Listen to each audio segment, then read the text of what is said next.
ya. Jadi kasus-kasus ada. Nah, uniknya dalam 2 minggu terakhir ini dok, karena vaksin gila banget ya, Iya. kencangnya. Saya banyak sekali dapat pasien-pasien COVID itu gejalanya benar-benar cuma batuk pilek aja. Beda sama COVID Oke. 3-4 bulan lalu. Dan saya selalu nanya, udah ke vaksin belum? Udah, oke. Kan saya selalu wajibin pasien tuh hari kelima COVID cek darah ya. Karena kan hari kelima tuh hari kritis Ya. seseorang kena COVID.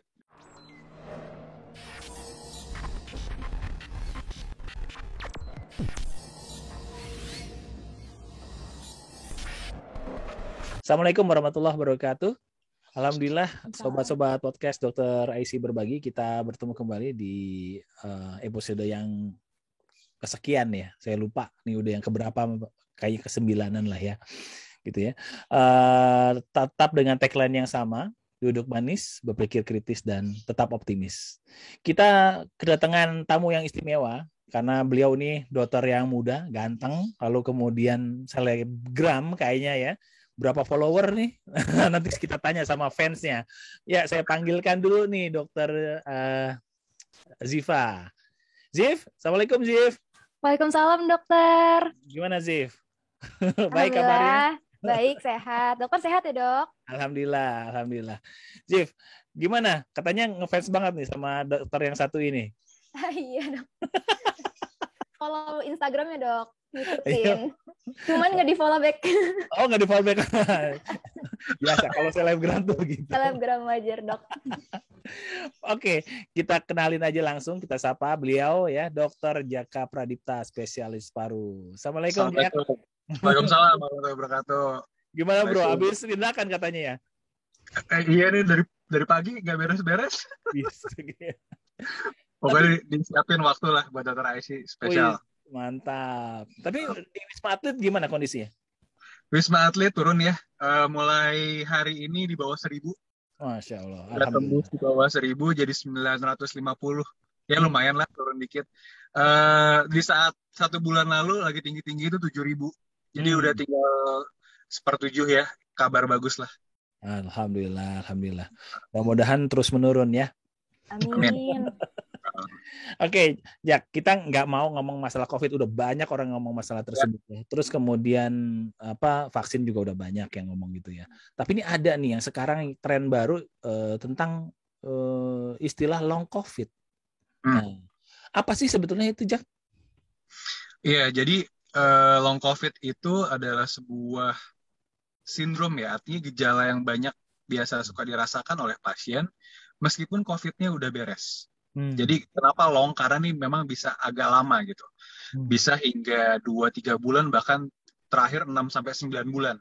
Bisa dirasakan padahal virusnya udah nggak ada, padahal gejala akut sudah nggak ada, tapi masih ada gejala-gejala sisa yang masih suka dirasa dan mengganggu pasien. Nah, ini memang agak berbeda karena saya rasa nggak banyak penyakit lain yang bisa seperti ini ya. Artinya penyakitnya udah beres, tapi kok masih ada aja yang mengganggu. Nah, ini ciri khas dari si COVID ini. Betul. Wow. Kenapa hal itu terjadi? Kenapa itu tidak terjadi pada virus yang lain, sedangkan itu terjadi pada COVID ya? Sebenarnya gini, gejala sisa pasca infeksi virus tuh hampir ada ya. Misalnya gini, kita kena influenza, kita kena apalagi para influenza, DBD aja gitu ya. Pokoknya infeksi virus itu biasanya menyebabkan gejala sisa yang menyebabkan fatigue. Fatigue tuh artinya apa? Mudah lelah, mudah ngos-ngosan. Itu sebenarnya wajar. Banyak dirasakan. Tapi jadi ngetren gara-gara COVID. Karena kita semua rame-rame kenanya dok. Oke. Karena bareng-bareng tuh semua saling ngomongin bareng. Lo gini gak sih? Iya, gue gini. Lo gini gak sih? Gue gini gitu. Keangkat tuh. Nah, akhirnya apa? Penelitian dicoba. Lo keluhannya apa aja sih? Gue ABCDE, gue juga nih ABCDE. Dikumpulin semua gejala-gejalanya. Dan ternyata akhirnya dapat banyak banget. Nah, kenapa ini juga bisa jadi hype banget? Karena ternyata si COVID ini radangnya kan bukan cuma di pernafasan aja. Yes. Beda kayak misalnya kita influenza dan lain-lain, dia hanya menyebabkan di saluran nafas atas bahkan sampai bawah. Tapi kalau COVID ini, dia menyebabkan gangguan saraf tepi, dia gangguan saraf sentral, gangguan pembekuan darah, gangguan hormonal, dan lain-lain. Sehingga gejala sisanya pun juga jadi beragam. Gitu. Dan peradangan pada COVID itu kalau istilahnya nyetrumnya kan hebat banget dok. Bener-bener listrik peradangannya tuh luar biasa, sehingga ketika sudah sembuh pun sisa-sisa kerusakannya tuh masih ada error-errornya tuh masih banyak. Aku biasa ngomong gitu sama pasien gitu ya. Jadi masih ada listrik-listrik yang masih suka keluar yang bikin error gitu. Sehingga mungkin sifatnya minor tapi cukup mengganggu gitu. Gitu. Tapi itu bisa sembuh sempurna? Sangat bisa. Nah, ini masalah timing aja sama sejauh mana kerusakannya. Mungkin aku coba ngejelasin dulu kali ya. Apa namanya, di mana aja sih biasanya yang terganggu dan apa aja gejalanya. Jadi seperti yang tadi saya jelasin tadi, bahwa COVID itu bukan hanya saluran nafas atas dan bawah, tapi dia hampir seluruh organ. Kita bahas dari atas deh, dari saraf pusat gitu ya. Nah, biasanya COVID ini kan bikin radang dan memang ada reseptornya juga di saraf-saraf. Sehingga dia juga bisa menyebabkan error di otak. Contohnya bisa menyebabkan apa? Gangguan konsentrasi. Ya. Jadi kadang-kadang lemot post COVID tuh jadi agak ini. Pasien-pasien saya rata-rata gini, susah ngeluarin satu kata. Misalnya apa? Misalnya menyanyi gitu ya. Menyinyak gitu. Apa dok? Yang ini ngeluarin suara gitu. Jadi susah gitu ngeluarin kata-kata menyanyi gitu. Ada gitu. Ya, jadi atau kita sebutin juga dengan berkabut ya. Jadi konsentrasinya tuh nggak fokus, nggak on gitu. Nah itu ada pada saraf pusat. Saraf tepi misalnya apa? Kesemutan. Banyak yang masih suka kesemutan. Nah yang paling sering tuh gini dok. Kalau kena dingin banget. Tapi kalau kena panas sampai basah bajunya, keringetan. Nah itu tuh banyak banget. Bahkan kadang masih merasa demam, tapi ketika kita ukur suhunya normal. Cuma 36, tapi kayak ngerasa saya demam terus loh dok, udah sebulan ini habis COVID gitu. Nah jadi sensasi-sensasi itu biasa saraf tepi. Atau otot, misalnya apa? Pegel-pegel, masih suka pegel-pegel gitu ya. Nah obatnya dipijat gitu. Nah apalagi saraf hidung, anosmia, nggak balik. Bisa 50%, segitu-segitu aja tuh. Jadi dok saya udah sebulan nih hidung saya nggak balik-balik gitu. Walaupun COVID-nya udah hilang sebetulnya. Udah beres. Jadi si saraf tepi di hidungnya error aja tuh listriknya gitu ya. Terus apalagi nih? Pasien saya ada yang suaranya hilang, serak. Pas diperiksa ternyata paralisis. Jadi si pita suaranya itu karena sarafnya error, jadi lumpuh ya. Gitu. Nah, kalau paru apa? Nah, paru karena dia menyerangnya pada gejala berat dia bisa menyebabkan kerusakan paru, maka suka ada fibrosis atau kita sebut juga dengan jaringan parut atau koreng lah nama bahasa kampungnya gitu. Ya. Nah, ini yang nah itu yang suka bikin kadang-kadang kita ngos-ngosan, nafasnya masih belum plong, masih suka batuk kering gitu. Nah ada juga menyebabkan bronkitis, jadi saluran nafasnya menjadi lebih sensitif. Biasanya apa tuh? Pas abis kena COVID, kena dingin, batuk aja. Bicara agak lama kayak saya gini nih, ngomong lama, batuk aja. Mandi, dadanya kena dingin, batuk aja. Jadi saluran nafas itu sensitif, jadi kayak asma. Biasanya saya kasih obat-obat asma tuh pada pasien, abis itu benar seminggu 2 minggu udah enakan. Apalagi kadang masih suka mencret, ada yang masih suka diare gitu. Kadang gula darahnya masih nggak stabil atau kadang di dimernya masih cukup tinggi. Jadi peradangan yang terjadi di badan itu nyisa. Padahal virusnya udah nggak ada. Nah ini unik banget memang si COVID ini.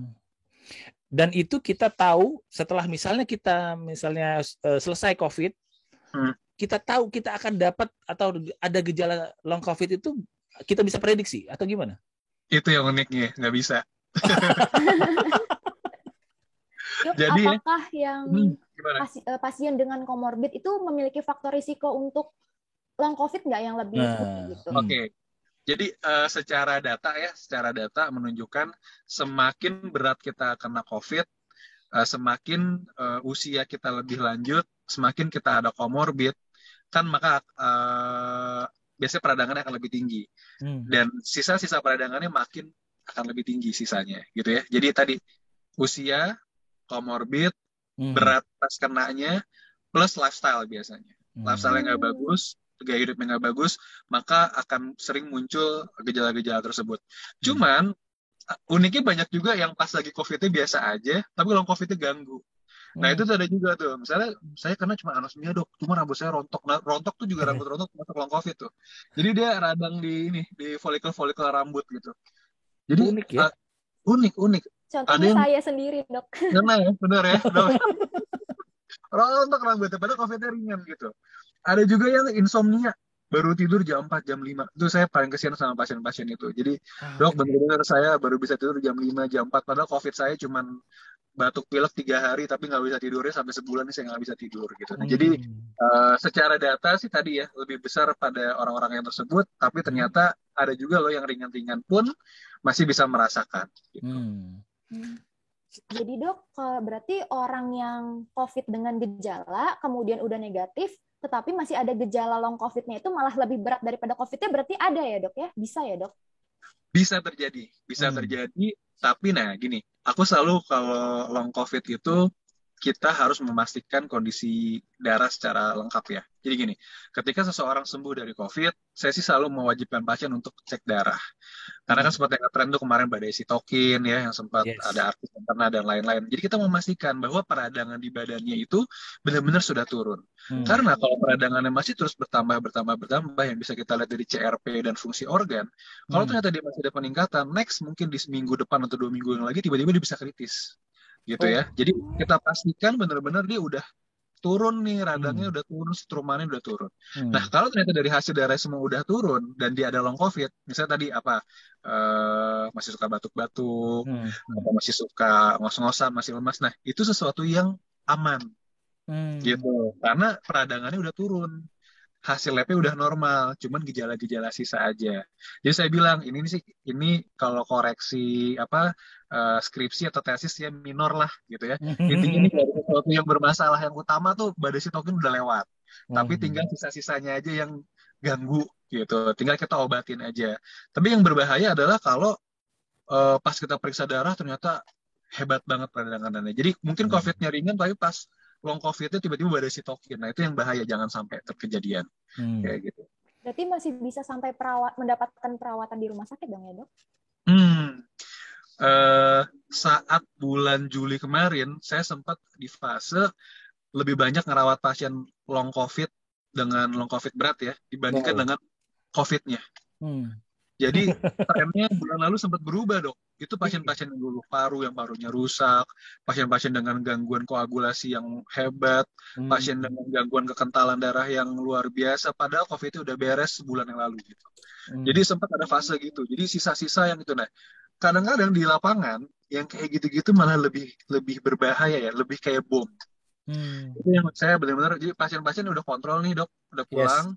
Terus 2 minggu lagi kita cek ya, ternyata di dimernya misalnya 10.000 gitu. Ya kan? Nah, rawat dong, misalnya gitu kan, rawat, hati-hati nih. Gitu. Padahal kondisinya bagus, tapi tiba-tiba bisa besokannya pagi-pagi meninggal. Gitu. Karena tiba-tiba dia mungkin nyumbat emboli paru atau stroke kayak gitu. Atau misalnya tiba-tiba pneumotoraks, karena parunya misalnya rusak banget ya. Parunya rusak banget, terus tiba-tiba parunya kempes gitu. Nah, itu jadi sesuatu long COVID yang berbahaya, yang biasa kita masih bisa lihat dari hasil-hasil darahnya. Jadi gitu, klinisnya masih suka jelek, hasil darahnya masih berantakan. Nah, ini long COVID yang berbahaya nih. Jadi baiknya rawat. Nah, kalau yang kayak gitu-gitu tuh bener-bener kayak jet coaster ngerawatnya. Hari ini bagus, besok tiba-tiba bisa jelek. Jadi badai sitokinnya masih jalan gitu. Nah, jadi kita harus klasifikasi ini. Ini long COVID yang mana nih? Long COVID yang masih risiko bisa kritis atau long COVID yang sisa-sisa aja yang ganggu dikit gitu. Nah, jadi sangat penting untuk periksa darah gitu. Jadi pergi tuh misalnya kita udah selesai nih COVID, kita periksa dengan parameter mengenai badai sitokinnya udah oke, itu chance untuk jadi long COVID udah kecil. Atau masih bisa? Long COVID yang berbahaya ya, long COVID yang berbahaya udah kecil ya. Berbahaya ya, gitu. Ya artinya apa? Kerusakan jantung, kerusakan paru dan lain-lain. Tapi kalau misalnya ternyata udah normal, nah sangat mungkin sisa-sisanya ya tadi aja, suka pegel-pegel, suka batuk, suka susah tidur. Itu kan minor ya, Dok. Artinya itu minor cuman ganggu. Nah, biasanya kita treatment sesuai dengan gejalanya. Tapi kalau long COVID-nya tadi kayak badai sitokin lagi, nah, itu yang benar-benar 1 bulan kemarin tuh saya lumayan depresi, Dok. Depresi banget, benar-benar pasien yang saya visit tadinya bagus, pagi tuh udah tiba-tiba jelek gitu. Dan itu tadi karena badai sitokin yang termasuk dalam long COVID gitu. biasanya parameter apa yang Dokter Jaka periksa pada saat sebelum dia setelah si COVID-nya itu kira-kira udah selesai gitu, supaya menghindari long Ya. COVID yang berat. Oke, jadi saya pasti cek darah rutin ya dok. Artinya cek darah HB, leukosit, trombosit semua. Kita lihat masihkah ada tanda-tanda infeksi. Kemudian kita periksakan fungsi organ juga, ginjal, liver, gula darah, semua. Kita screening semuanya. Nah yang paling penting ini adalah CRP dan D-dimer ya. Ini mungkin yang tambahan gitu. Jadi D-dimer itu kita untuk melihat kekentalan darah dan CRP-nya itu untuk peradangan. Nah, kalau masih ada dua hal itu, kadang itu bisa prognosis seseorang bisa terlihat gitu ya. Jadi kalau kekentalan darah masih tinggi, maka ada resiko dia nyumbat di paru, nyumbat di jantung, atau nyumbat di otak. Dan kalau ini kejadian, maka bisa seperti bom waktu, seseorang bisa tiba-tiba memburuk kondisinya. Dan CRP yang masih tinggi, maka ada resiko dia, jadi gini, kalau COVID itu grafiknya dia kayak gunung dok. Gunung. Kan dia hari ke-7-10 lagi tinggi-tingginya, nah kalau dia membaik, dia akan turun lagi tuh grafiknya. Tapi kalau dia badai sitokin masih ada, dia makin naik. Nah, kadang-kadang saya bisa memeriksakan nih, pasien udah 3 minggu COVID. Terus kita periksakan CRP-nya masih di 70 misalnya. 70 kan tuh tinggi, normalnya tuh di bawah 5 gitu. Nah, kok aneh ya, 3 minggu kok masih 70. Ini 70 mau ke 80, apa 70 mau ke 60 gitu. Nah, kalau 70 mau ke 60 artinya bagus, artinya dia mau turun. Cuman kok masih di 70, nah ini hati-hati. Jangan-jangan di badannya masih ada peradangan-peradangan sisa. Nah, biasanya kalau kayak gitu kita kasih steroid sih dok. Kita kasih steroid lagi untuk coba nurunkan si peradangannya biar dia kembali normal tuh. Listrik-listrik yang error-error di badannya. Kayak gitu. Wow. Sif, hati-hati Sif. Ziva ini survivor juga nih ya. COVID juga dia. Ringan, sedang apa berat kemarin? Kemarin ringan, cuman long COVID-nya lebih malah. Lebih ya? Iya, batuknya itu awalnya nggak ada batuk, pas udah negatif, setelahnya malah batuknya makin batuk produktif malah. Biasanya tuh kita ronsen lihat kalau ternyata nggak ada fibrosis normal, itu bronkitis tuh, lebih ke arah asma tuh. Jadi obat-obatannya obat-obatan inhaler biasanya. Itu lebih cepat responnya gitu. Ini statistically speaking berapa persen sih dari orang yang COVID terus kemudian menjadi long COVID? 60-70%. Tinggi juga dong Jack. Tinggi banget. Tapi itu kalau yang kritis itu kalau nggak salah 5%. Oke. Jadi badai sitokin yang terjadi itu kecil kok 5%. Masih alhamdulillah ya. Nah itu yang ganggu juga. Gitu. Dan ini berkaitan dengan mutasi virus yang beda? Apa dulu juga terjadi? Ini juga masih coba kita rangkum nih untuk yang Delta kemarin. Secara statistik, kalau ini saya opini pribadi ya dok. Artinya kemarin yaitu long COVID berat jauh lebih banyak pada varian Delta ini. Jadi bisa jadi saya ada juga jamur hitam, mukormikosis gitu ya. Padahal selama setahun saya rawat nggak pernah tuh ada yang dapat jamuran gitu ya pas COVID. Yang ini banyak banget nih jamuran gitu. Karena yang tadi infeksi sangat berat, pasien juga kita gempur dengan steroid, kita kasih pasien ada diabetes juga gitu ya. Nah jadi sisa-sisa peperangan pada Delta ini yang sangat hebat, yang kita lihat memang secara peradangannya juga lebih hebat dibandingkan dengan varian sebelumnya, maka juga menyisakan sisa-sisa yang lebih hebat lagi dan lebih banyak komplikasinya gitu dong. Masya Allah. Serem juga nih. Dan kemungkinan kita nggak tahu berikutnya tuh mutasi kayak gimana lagi ya. Benar, itu sih yang kita bisa coba lakukan ya pencegahan gitu sih dok. Iya. Dokter, ada nggak sih dok cara agar tidak terjadi long COVID setelahnya? Nah, jadi tentu saja satu, ketika kita kena COVID, jangan sampai jadi berat. Benar ya? Ketika kita kena COVID dengan berat, maka resiko sisa-sisa peradangannya itu kan makin lebih tinggi berarti. Gimana caranya saat kena COVID tidak lebih berat? Maka di 5 hari pertama itu benar-benar kita istirahat, kita minum vitamin gitu ya. Karena kan COVID itu perangnya 2 minggu ya sama si virusnya. Jadi seseorang akan jadi lebih berat di saat 7 hari masih punya gejala. Gitu. Makanya 5 hari kita maksimalin jangan sampai masih ada demam. Minum obat, istirahat, gak usah jalan-jalan, gak usah kemana-mana ngerjain kerjaan, istirahat. Itu COVID ya. Jadi kalau itu kita bagus, insya Allah di hari ke-10, hari ke-14 kita nggak punya gejala. Nah, jadi satu itu tadi. Pas lagi COVID, maksimalkanlah pengobatan. Yang kedua, ketika lagi sakit pun, jaga si komorbid. Hati punya diabetes dan lain-lain kita jaga. Kemudian yang ketiga, ketika udah sembuh, tetap lakukanlah nutrisi yang baik. Jadi long COVID ini kan dipengaruhi oleh recovery ya. Ya. Badan itu kan habis COVID tuh perang ya, hancur-hancuran gitu. Nah, kita kan mau ngebangun kembali badan kita yang rusak. Nah, gimana caranya? Yaitu ya nutrisi yang baik. Dengan nutrisi yang baik, maka akan kita rebuild kembali badan kita yang rusak. Kemudian yang kedua, istirahat. Dengan kita tidur yang bagus, jamnya bagus, waktunya tepat, maka tubuh kita akan kembali refresh lagi, akan lebih bagus karena pemulihan kan di saat kita tidur ya. Kemudian yang ketiga ya perilaku hidup sehatnya gitu. Habis COVID pasiennya ngerokok, ya gimana sih fibrosisnya mau cepat bagus? Gitu ya kan? Lagi pemulihan, terus dia masukin lagi zat-zat kimia. Saya ada pasien yang udah 2 bulan kena COVID, saya CT scan ulang, itu fibrosisnya nggak hilang-hilang. Saya nanya, kok hilang-hilang ya gitu ya? Ngerokok nggak? Enggak dok, tapi saya nge-vape gitu. Jadi sama aja. Jadi, gimana, itu sama aja kayak kita ada luka nih, ada koreng di tangan, lagi mau sembuh luka-luka bakar gitu misalnya, terus kita gesek-gesekin si tangan kita ini ke tanah gitu, ya gimana mau bersih kan, jadi infeksi gitu. Nah sama lah gitu badan kita, artinya ketika lagi pemulihan kasihlah yang sehat-sehat, kasihlah yang bagus agar pemulihannya lebih cepat. Gitu sih saranku buat long COVID ini.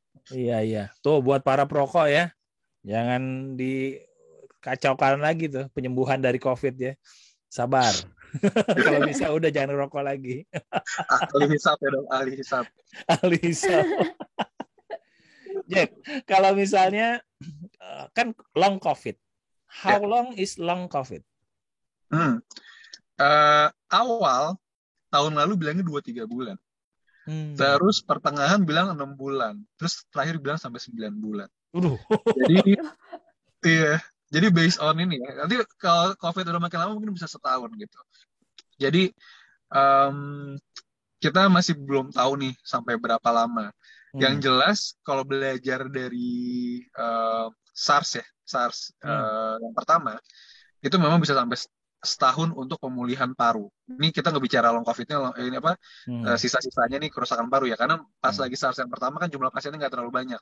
Jadi mereka memang fokus untuk ngelihat kondisi paru gitu ya. Cuman kalau kayak apa fatigue-nya, mudah lelahnya, terus apalagi pegel-pegelnya atau rambut rontoknya gitu, memang dominan di COVID ini. Dan yang terakhir ya sih dijelaskan bisa sampai 9 bulan. Gitu. Makin lama ya. Lama tuh, kayak ibu hamil 9 bulan. Iya, benar. Dan ada juga yang psikis dok. Nah ini juga susah nih kalau yang psikis kayak gini. Kadang pasien long COVID soalnya nggak mau kita bilang jadi awal-awal long COVID itu dokter pada bilang enggak, ini psikis aja. Enggak kok kamu ini semua bagus kok. Ini stres aja kali kamu. Itu pasien pada marah. Pasien pada marah. Ini dokter gimana sih gitu? Ini beneran saya sakit dok. Ini saya beneran nggak bisa tidur gitu. Ini beneran rambut saya rontok gitu. Terus kita dibilang stres, kita dibilang psikis, nggak terima. Kan ada perkumpulan ini pasien-pasien long COVID dok. Ada komunitasnya. Ada grup WA-nya, ada grup ininya Facebook atau gimana. Pokoknya mereka tuh punya komunitas gitu. Wow. Jadi mereka sangat kesel sekali sama dokter-dokter yang bilang, oh ini nggak psikis aja. Karena mereka benar-benar merasakan hal tersebut. Ya. Benar. Sampai akhirnya keluarlah jurnal-jurnalnya, baru ada dokter menyadari, oh ya benar nih. Berarti ini emang ada gitu ya. Dan cukup mengganggu pasien. Nah, tapi ada juga yang benar-benar dok. Gak masuk akal gitu long COVID, saya beberapa dapat gitu ya. Benar-benar mungkin dia stres dan dia baca literasi. Akhirnya tuh semua long COVID itu semua diceritain gitu. Saya gini gitu ya.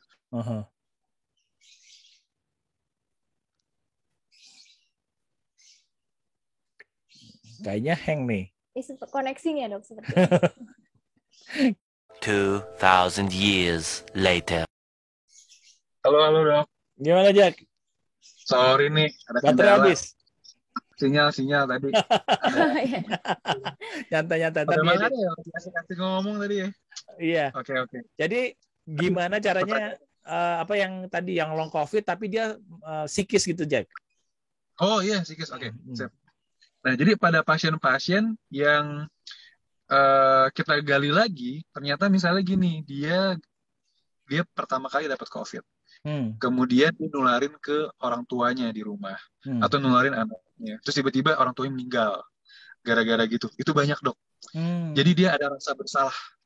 Ada rasa bersalah mengenai kondisi COVID-nya sehingga itu jadi rasa beban yang sangat hebat post COVID dan akhirnya keluhan psikosomatis yang banyak sekali, dan ketika kita periksakan ternyata semuanya normal gitu. Nah, jadi ada juga tuh long COVID yang ternyata dipengaruhi oleh psikis gitu. Nah, jadi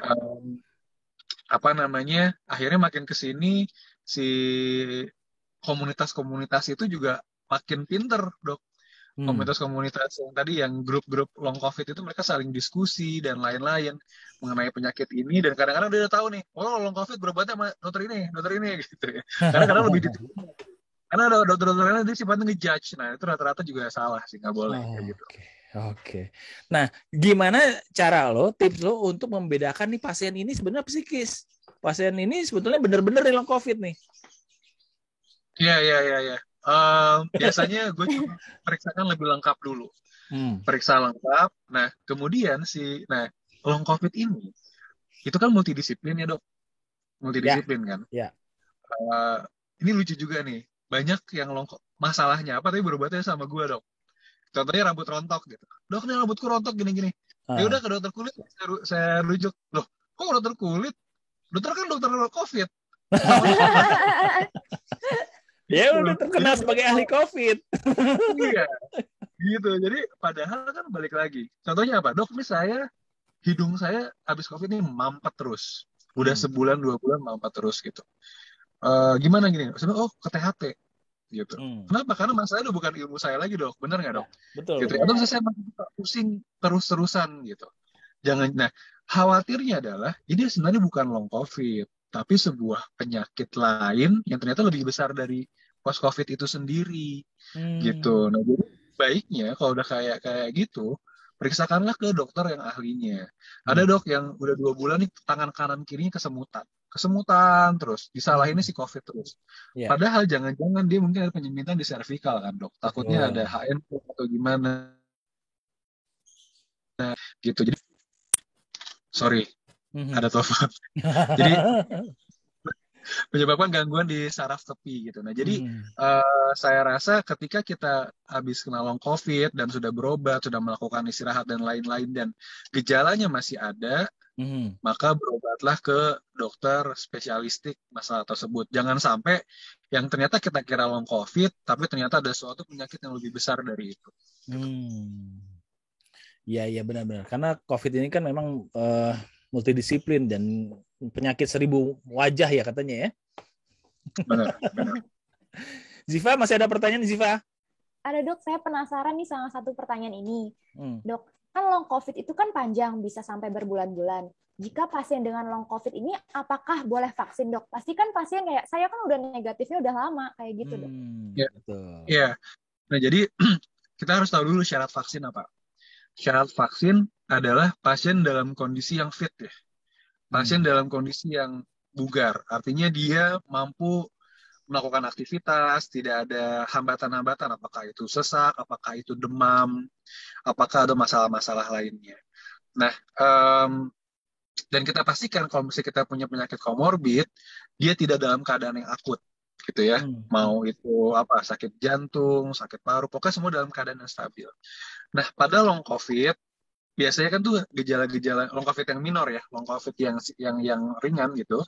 Nah, dia secara darah dan lain-lain kan semua normal ya, semuanya baik. Dia itu menjadi penyakit kronik, sehingga saran saya sih nggak masalah dia dilakukan vaksin.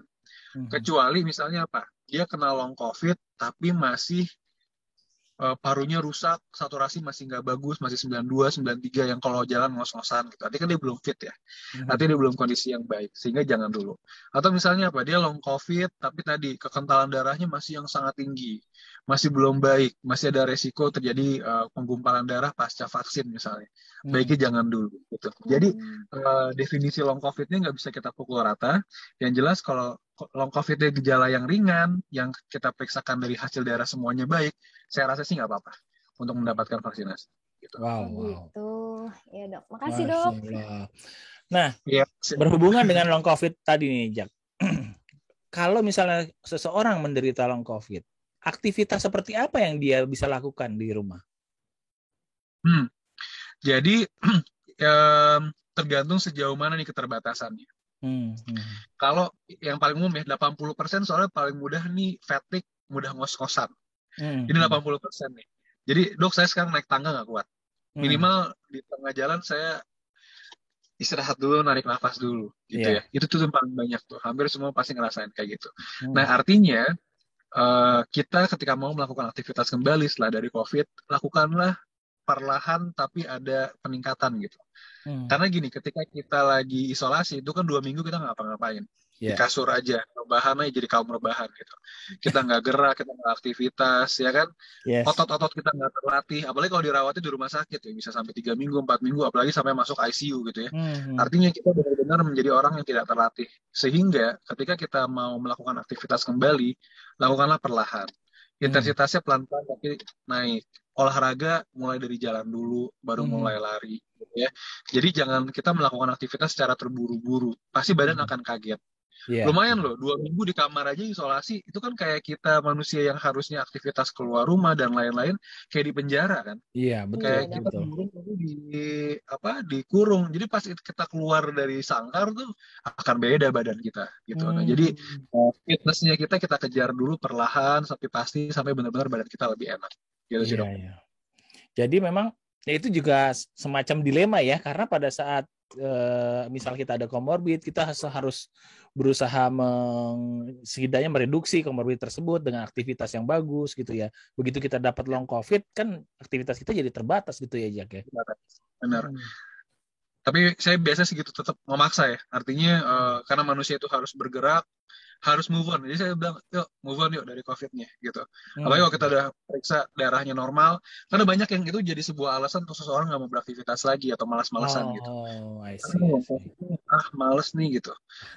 Dok, saya gini, saya gitu, saya gini, saya gitu. Nggak boleh gitu. Ini udah kok, kalau kita periksa lab darah semua normal, baik. Lawan.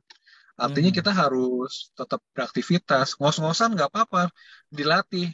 Sehari 2 hari ngos-ngosan, insya Allah minggu depan sih udah nggak ngos-ngosan lagi gitu. Jadi kita harus bergerak gitu. Kita harus melawan itu. Gitu.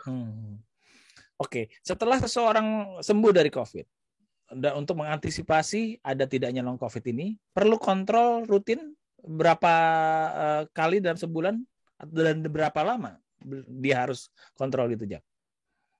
Kalau saya sih dok ya, kalau ringan ya batuk pilek, demam yang kayak gitu ya biasanya COVID, saya rasa wajib minimal ketika sudah selesai isolasi, artinya sudah selesai 2 minggu, itu kita periksakan darah untuk kontrol. Sekali aja kita lihat. Kalau memang ternyata semuanya oke, semuanya baik, aku rasa udah finish, nggak ada masalah. Tapi kalau seseorang yang saat kena COVID-nya lumayan berat sampai misalnya menggunakan tekanan oksigen tinggi atau bahkan sampai ventilator, biasanya kita butuh waktu kurang lebih 2 hingga 3 bulan sih dok. Untuk biasanya 2 minggu pertama kita kontrol, setelah itu sebulan sekali kontrol. Karena benar-benar kalau yang sampai rusak sekali dok, itu geser pantat aja dari kasur ke tepi kasur, itu udah luar biasa ngos-ngosannya gitu.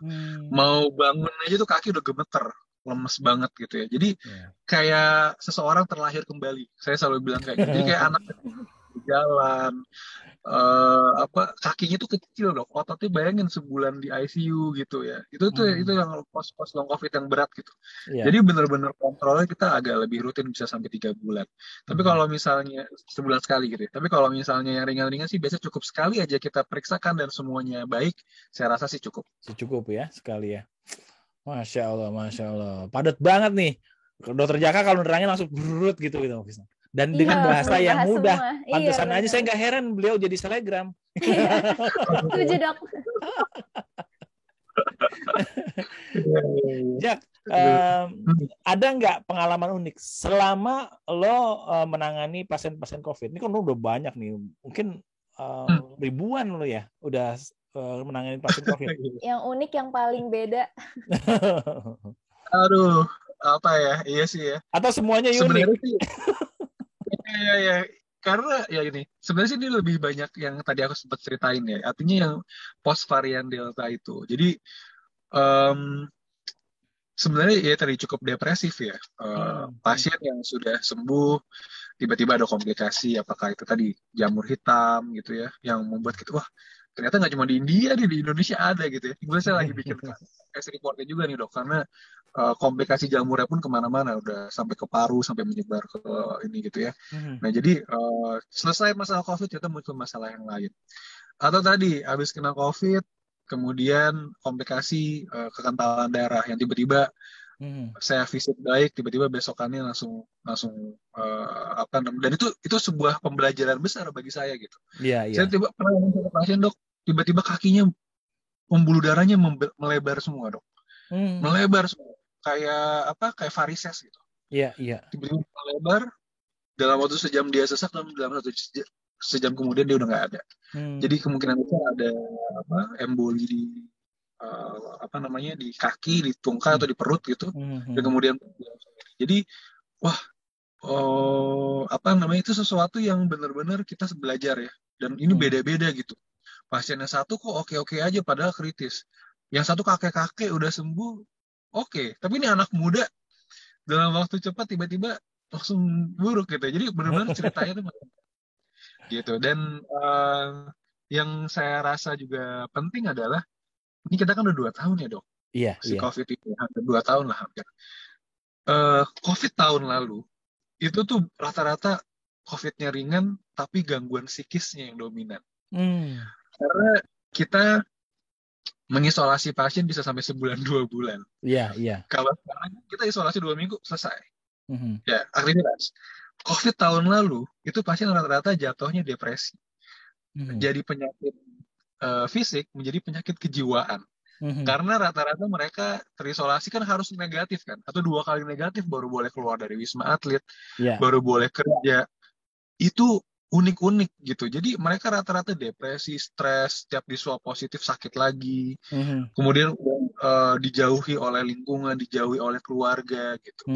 Banyak pasien yang insomnia gara-gara mikirin dia jobless, anak-anak yang nggak bisa makan apa karena dia nggak kerja gitu. Jadi kalau tahun lalu tuh saya ngeliat COVID tuh banyak banget masalah psikisnya gitu. Nah sekarang nih makanya saya selalu menggembar-gemborkan bahwa cukup isolasi 2 minggu, selesai isolasi gitu. Saya menggembur-gemburkan juga ke HRD di perusahaan itu bahwa udah kok kita nggak kayak dulu. Ini penelitian udah terbaru menunjukkan bahwa penularannya kurang lebih 2 minggu. Sehingga yuk kita semua produktif, kita kembali bekerja. Kita tuh manusia kan harusnya bekerja, mencari nafkah, ini kan dok. Artinya kita tulang punggung keluarga dan lain-lain. Sehingga enggak kok COVID tidak seperti penyakit yang kronik yang bisa menularin orang hingga berbulan-bulan, tidak gitu. Nah itu yang makanya saya selalu menggembar-gemborkan itu, menceritakan ke orang-orang karena kisah-kisah dari kasus-kasus pasien-pasien yang depresi karena COVID itu sangat banyak gitu. Masya Allah. Jadi memang berbeda ya antara yang zaman setahun yang lalu dengan yang sekarang ya Jack ya? Iya. Terasa bedanya. Nah, ini Azifa tadi kelempar, sekarang udah muncul lagi. Sebentar, kita add Oke. Sebentar. Ziva. Coba di pin lalu kemudian di record. Jangan lupa. Gitu. Ya, seninya kalau misalnya kita podcast via online seperti ini. Mudah-mudahan nanti kalau COVID-nya udah kelar, kita bisa offline nih. Lebih seru. Offline ya? Bareng ya? Iya dok. Dok, saya belum bisa buat record dok. Oh iya, hold on. Yes. Ya, tadi Dr. Jaka nerangin bahwa beda antara COVID yang 1 tahun yang lalu dengan yang sekarang. Dan ada poin penting tadi yang Dr. Jaka sebutkan, 2 minggu ya cukup untuk ke istirahat ya. Habis itu kalau misalnya memang udah negatif dan klinis bagus serta parameter laboratoriumnya bagus ya kita beraktivitas kembali gitu. Oh, Ya, gitu. Gitu. Iya, Dok. Oke. Menarik nih. Nggak kerasa kita udah hampir 1 jam ini. Iya, Dok. Ziva, masih ada pertanyaan? Ya, kalau dari saya udah cukup. Sibuk banget nih saya karena susah nangkepnya kalau dokter Jaka ini. Dia diwawancara di mana-mana soalnya. Apalagi COVID masih terus nih. Ya, perkiraan lu gimana sih Jak nih COVID ini Jak? Gimana ya? Ini bukannya mau takabur atau sombong ya. Cuman dok, kalau saya lihat si varian Delta ini cepat naik, cepat turun dok.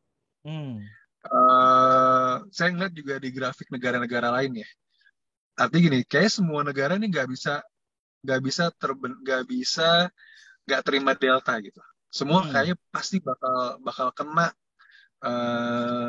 si wave-nya si Delta ini. Nggak terbendung gitu, pasti kena. Dan vaksin adalah salah satu pelindung kita gitu ya, untuk biar nggak menjadi kritis. Dan kalau kita lihat di hampir semua negara ketika sudah Delta naik tuh benar-benar grafiknya tinggi, dan ketika sudah mencapai peak, dia turunnya benar-benar langsung curam gitu ya. Langsung curam. Kita lihat dari India dan negara-negara lainnya. Sehingga kalau saya lihat si COVID Delta ini, varian Delta yang sekarang, di Indonesia khususnya di Jawa nih, ini memang udah beneran turun. Saya nggak tahu tapi di daerah-daerah, karena sekarang udah mulai nyebar ke Sumatera, ke Sulawesi dan lain-lain. Cukup kritis lah di sana kalau saya rasa ya, karena penanganannya pasti jauh berbeda dibandingkan di Pulau Jawa gitu. Nah, dan ketika turun mungkin akan turun tuh, akan selesai wave-nya. Tapi bocor halus mah ada dong. Bocor halus mah pasti ada gitu ya. Jadi kasus-kasus ada. Nah, uniknya dalam 2 minggu terakhir ini dok, kan vaksin gila banget ya, kencangnya. Saya banyak sekali dapat pasien-pasien COVID itu gejalanya benar-benar cuma batuk pilek aja. Beda sama COVID 3-4 bulan lalu. Dan saya selalu nanya, udah vaksin belum? Udah, oke. Kan saya selalu wajibin pasien tuh hari kelima COVID cek darah ya. Karena kan hari kelima tuh hari kritis seseorang kena COVID. Kalau kita belajar bulan lalu, saya pasien-pasien tuh minimal tuh CRP-nya naik dok, peradangannya tuh naik. Tapi ini yang pasien-pasien habis vaksin, rata-rata hari kelima tuh clear. Darahnya bersih semua, normal. Dan rata-rata batuk hanya selesai di batuk pilek. Jadi saya sih ngelihat kondisi sekarang nih, cukup optimis ya. Kita akan mulai bisa berdamai istilahnya dok dengan COVID. Tapi dengan protokol jalan, vaksin jalan terus, aktivitas jalan terus gitu. Saya rasa sih asal kita taat prokes, ini sih bakal aman-aman aja. Nah, tapi nggak tahu nih sampai muncul si varian baru lagi yang tiba-tiba bisa jadi peak lagi kayak kemarin. Nah gitu. Jadi kalau varian baru itu kan terbentuk kalau sebuah daerah nggak terkendali COVID-nya dok. Sebuah daerah terkendali artinya pindah dari satu tubuh ke tubuh lain, nah akan terbentuk varian baru. Kalau vaksin terbentuk, maka harusnya nggak akan terbentuk varian baru. Sehingga benar-benar sih saya rasa speed vaksin ini yang benar-benar harus dikejar di seluruh negara sebenarnya, biar nggak terbentuk si varian baru. Gitu. Dan pada saat lo nanya pasien itu based on your experience nih ya, bahwa apapun jenis vaksinnya sebetulnya bisa juga memprotek dari severity dari si COVID. Sangat dok. Sinovac yang kita anggap remeh, pengalaman saya itu suami istri, misalnya si istrinya divaksin suaminya enggak, itu reportnya beda, lab darahnya beda, ronsen parunya beda. Saya suka ledekin gitu. Ini kalau jadi iklan masyarakat bagus nih, suami istri satu yang vaksin satu enggak, nontonnya yang gini satu ini satu enggak gitu, karena bener-bener beda dok. Bahkan saya ada satu pasien keluarga gitu, jadi masuk tuh ke poli saya 5 orang COVID semua gitu, kakek, nenek, anak sama cucu. Itu anak sama cucu gejala batuk-batuk, labnya jelek. Kakek neneknya udah vaksin. Ini yang saat bulan Mei gitu ya. Jadi kakek nenek udah keburu divaksin di Sinovac bulan Februari Maret. Itu clear bagus. Gitu. Jadi saya wah hebat ya bener. Vaksin tuh benar-benar melihat sesuatu yang signifikan saya rasa. Meskipun kan kalau vaksin oke lah kita hitung efektivitasnya 70%. 30% masih ada risiko nih. Tetap masih ada. Tapi 70% insya Allah kita masuk di 70% itu, artinya kita terlindungi. Sehingga saya rasa sih dok, jangan pilih-pilih sih dok. Kecuali mama mau keluar negeri ya, lebih jalan-jalan. Saya pernah bilang tuh sama vaksin apa aja? Iya. Berarti vaksin apa saja bagus ya dok ya? Saya rasa iya. Vaksin apa aja nggak ada yang kan salah. Banyak orang yang pengen pilih-pilih, maunya yang Moderna lah, Pfizer lah, Iya. kayak gitu. Ya, Ada makanya yang mau ke Arab gitu ya dok ya, mau haji, mau apa, nah itu memang iya. kadang-kadang nggak bisa juga ya, kalau kasih Sinovac dulu nggak bisa Udah berangkat. bisa dok sekarang. Udah bisa ya? Udah Udah katanya. bisa. Oh udah bisa, alhamdulillah. Nah, pernah saya ditanya gitu, vaksin yang bagus apa sih dok? Saya bilang vaksin yang bagus adalah vaksin yang tersedia saat ini.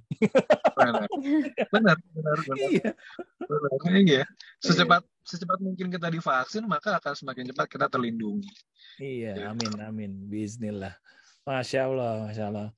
Jak, mungkin terakhir pesan lo sama orang-orang yang mungkin udah sembuh atau sedang COVID untuk dalam kaitannya terhadap antisipasi long COVID ini. Silakan Jak. Ya, jadi untuk apa sih viewersnya namanya apa, bro? Sobat podcast Dr. Aisy berbagi. Duta podcast semua. Ketika kita kena COVID, maka penyakit ini bukan hanya positif negatif aja, ya. Banyak mindset kita, udah negatif belum, bukan. COVID ini yang penting sehat. Sehat itu adalah kita kembali beraktivitas dengan normal, tanpa ada keluhan, tanpa ada gangguan. Itu adalah sehat. Sehingga ketika kita kena COVID dan kita telah selesai dari COVID, berobatlah gitu. Periksakanlah diri kita, check up, apakah itu ronsen, cek darah, untuk benar-benar memastikan bahwa kita benar-benar sudah sembuh. Dan ketika itu memang sudah ada, maka baru kita bisa beraktivitas dengan baik tanpa ada prihatin akan sesuatu hal yang lebih berat lagi. Nah, ketika pun masih ada keluhan sisa, maka berobat gitu ya. Berobatlah ke ahlinya, ke dokter spesialis yang khusus memang menangani masalah-masalah yang kita rasakan. Dan ketika pun sudah dinyatakan misalnya baik kondisinya, tetap jaga kondisi kita, tetap perilaku hidup kita yang sehat, tidur yang cukup, berolahraga, agar benar-benar imunitas kita kembali baik sehingga kita bisa melakukan aktivitas kembali dengan baik. Mungkin itu. Masya Allah. Barakallahu fikum, Dr. Jaka Pradipta, spesialis paru. Masya Allah. Mungkin Ziva masih ada nggak? Apa udah kelempar lagi dia? Kelempar lagi. Masih ada. Sinyalnya lagi kurang oke di sana kayaknya. Oke. Artinya ini nggak, terakhir ini lo mau bikin buku baru lagi nggak, Jak? Waduh. udah nyerah dong. Udah nggak sempet kayaknya. Iya. Cuman sekarang lumayan lebih lega nih, jadi bisa bantu-bantu podcast, bantu-bantu seminar lagi. Kalau 3 bulan kemarin boro-boro pulang jam 11 malam terus dok setiap hari. Ampun deh bener.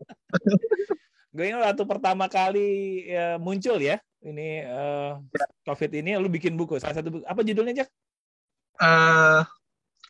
Anti panik COVID-19. Anti panik COVID-19. Jadi sebulan habis COVID langsung dihubungi Gramedia, saya langsung nulis buku. Alhamdulillah nih dok, jadi finalis